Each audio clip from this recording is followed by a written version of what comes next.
तू रोज भगवान के सामने सिर झुकाती है, पर क्या कभी सोचा है तेरी आत्मा कहाँ झुकती है। तू दिया जलाती है, घंटी बजाती है, माथे पर चंदन लगाती है, फिर घर आकर उसी तकिए पर रोती है जिसे कोई कभी नहीं देखता। अगर तू पूजा कर रही है तो तेरे अंदर शांति क्यों नहीं है? क्यों हर सुबह उठते ही मन भारी हो जाता है, जैसे कोई तुझसे कह रहा हो आज भी बस जिंदा रह, जी मत। आज मैं तुझे भगवान की कहानी नहीं सुनाऊंगी, आज मैं तुझे तेरी कहानी सुनाने आई हूँ। एक औरत की कहानी जो सब कुछ होते हुए भी खुद को खो चुकी थी और फिर सिर्फ 21 दिनों में उसने अपने अंदर के भगवान को फिर से जिंदा कर लिया। नमस्कार दोस्तों, द डिवोशनल वे चैनल पर आप सभी का स्वागत है। आज मैं आपको एक ऐसी कहानी सुनाने आई हूँ, एक उस औरत की जो बहुत कमज़ोर हो चुकी थी। उसने कैसे सिर्फ 21 दिनों में कायाकल्प कर लिया।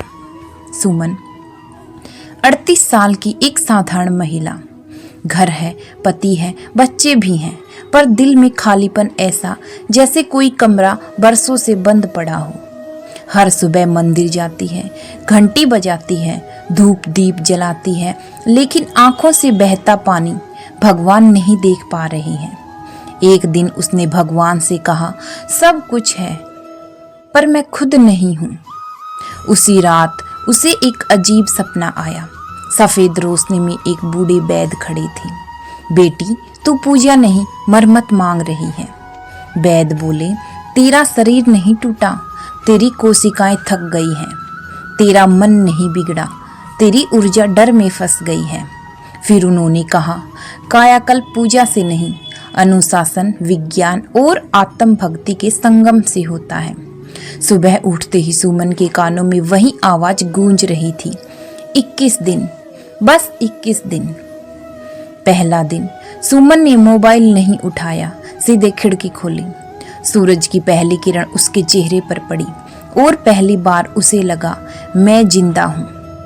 उसने वैद्य की बात याद की, भूख लगने से पहले मत खा और रोने से पहले मत रुक। तीसरे दिन से शरीर कांपने लगा, पुरानी जहर बाहर निकल रहे थे। विज्ञान इसे ऑटोफेजी कहता है, कोशिकाओं की आत्म सफाई, पर सुमन इसे कहती थी मेरे अंदर का शमशान जल रहा है। 10वें दिन उसने पहली बार शीशे में खुद को देखा। चेहरे पर वही झुर्रियां थी, पर आंखों में वो डर नहीं था। अब वह रोज खुद से कहती, मैं भगवान की गलती नहीं हूँ, बल्कि मैं उनका प्रयोग हूँ। उसने पुराने जख्मों को याद किया, धोखा, तिरस्कार, अपमान, अकेलापन। हर सांस के साथ वो दर्द बाहर फेंकती। मनोविज्ञान इसे न्यूरो रीवायरिंग कहता है, मन की नई वायरिंग। पर सुमन कहती थी आज मेरी आत्मा रीस्टार्ट हो रही है। अब पूजा बदल चुकी थी। पहले वह भगवान से मांगती थी, अब खुद को सौंपती थी। एक सुबह ध्यान में उसे महसूस हुआ कोई उसे देख रहा है, बिना आंखों के, बिना शब्दों के। और पहली बार उसकी पलकों से आंसू गिरे, दर्द के नहीं, घर लौटने के। वेदांत कहता है तू शरीर नहीं, विचार नहीं, तू एक अनुभव है, एक फीलिंग है।